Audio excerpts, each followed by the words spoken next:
વિદ્યાર્થી મિત્રો, આજે આપણે ટેક્સેશનના ધંધાકીય વ્યવસાયના નફા અને લાભના દાખલા નંબર 28ને સોલ્વ કરીશું.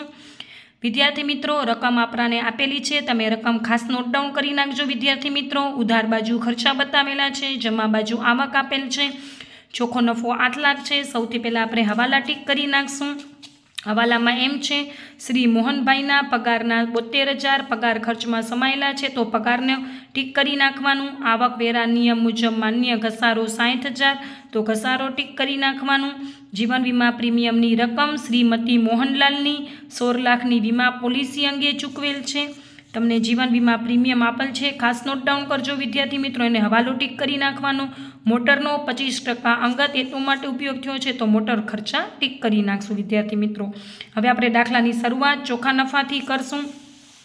તો વિદ્યાર્થી મિત્રો, સૌથી પહેલું લખશું નફા નુકસાન ખાતા મુજબ ચોખ્ખો નફો 8 લાખ. વિદ્યાર્થી મિત્રો, જેમ હું તમને ટાઇટલ અપાવું છું એમ ટાઇટલ આપી દેવાનું. ટાઇટલ આપજો, મજરે ન મળે તેવા ખર્ચા. વિદ્યાર્થી મિત્રો, આ એવા ખર્ચા છે જે ધંધાના ખર્ચા નથી, એટલે કે ધંધા કે વ્યવસાયના શીર્ષક સિવાયના જે ખર્ચા હોય એ નફા નુકસાન ખાતાની ઉધાર બાજુ લખાઈ ગયા હોય, એટલે કે બાદ થઈ ગયા હોય. તો હવે આપણે એની ઉલટી અસર આપી દેવાની, એટલે પ્લસ કરી દેવાનું. એમાં કયા ખર્ચા આવે હું ખાસ નોટ ડાઉન કરાવું છું વિદ્યાર્થી મિત્રો. અંગત ખર્ચા, આવકવેરા, મૂડી પર વ્યાજ, દાન, સખાવત, કોઈપણ પ્રકારની અનામત, કોઈપણ પ્રકારની જોગવાઈઓ. ખાસ નોટ ડાઉન કરજો વિદ્યાર્થી મિત્રો. તો આપણે જોતા જશું પગાર. કોઈપણ ધંધામાં પગાર હોય, પણ પગારનો હવાલો જોશો ને તો પેલો વાંચો, મોહનભાઈના પગારના 72,000 પગાર ખર્ચમાં સમાયેલા છે. વિદ્યાર્થી મિત્રો, મોહનલાલ રે એની માલિક છે. હવે માલિક આ ધંધામાંથી પગાર ના લે, પગાર કોણ લે? કર્મચારીઓ લે. હવે મોહનલાલે પોતે પગાર લઈ લીધો છે, એટલે અંગત ખર્ચ કહેવાય, એટલે મજરે ન મળે તેવો ખર્ચો છે. તો મેં લખ્યું છે પગાર 72,000. ખાસ નોટ ડાઉન કરજો વિદ્યાર્થી મિત્રો.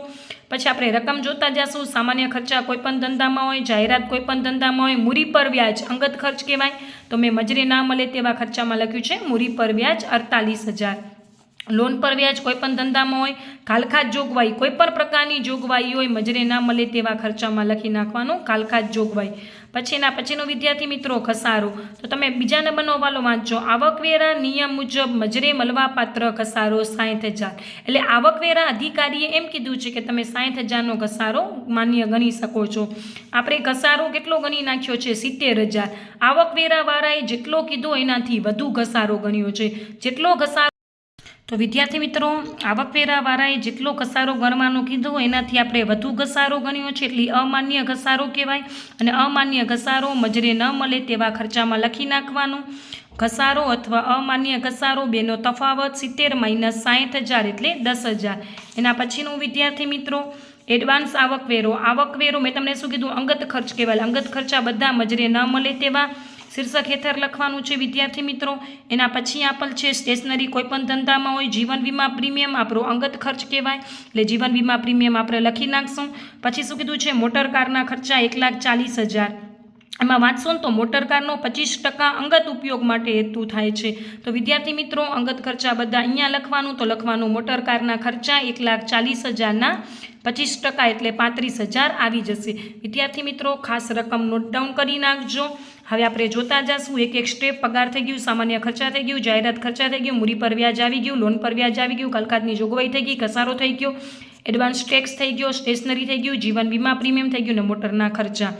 પહેલો હવાલો થઈ ગયો, બીજો હવાલો થઈ ગયો, ત્રીજા હવાલામાં જીવન વીમા પ્રીમિયમ આવી ગયું, અને ચોથો હવાલો થઈ ગયો. હવે જમા બાજુ જોશો ને તો એવી આવકો લેવાની જે ધંધાની આવકો નથી. તો આપણે ટાઇટલ આપવાનું, બાદ મજરે ન મળે તેવી આવકો. આ એવી આવકો છે જે નફા નુકસાન ખાતાની જમા બાજુ બતાવેલી છે, જે ધંધાની આવકો નથી.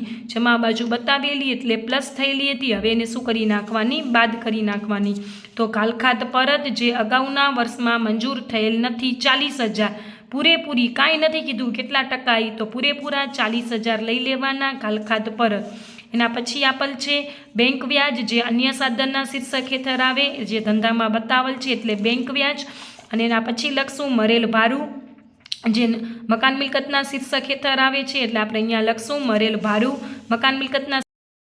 આપણે લખી નાખવાનું મરેલ ભાડું 72,000.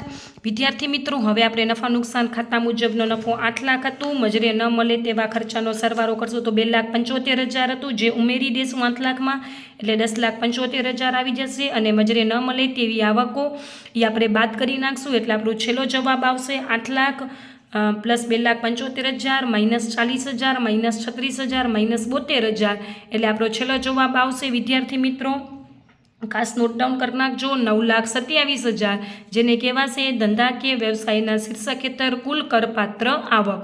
વિદ્યાર્થી મિત્રો વિડીયો ગમ્યો હોય તો ચેનલને જરૂરથી લાઇક કરી દેજો, વિડીયોને લાઇક કરી દેજો, વિદ્યાર્થી મિત્રો સાથે શેર કરી દેજો અને ચેનલને સબસ્ક્રાઈબ કરી દેજો. Thank you for watching.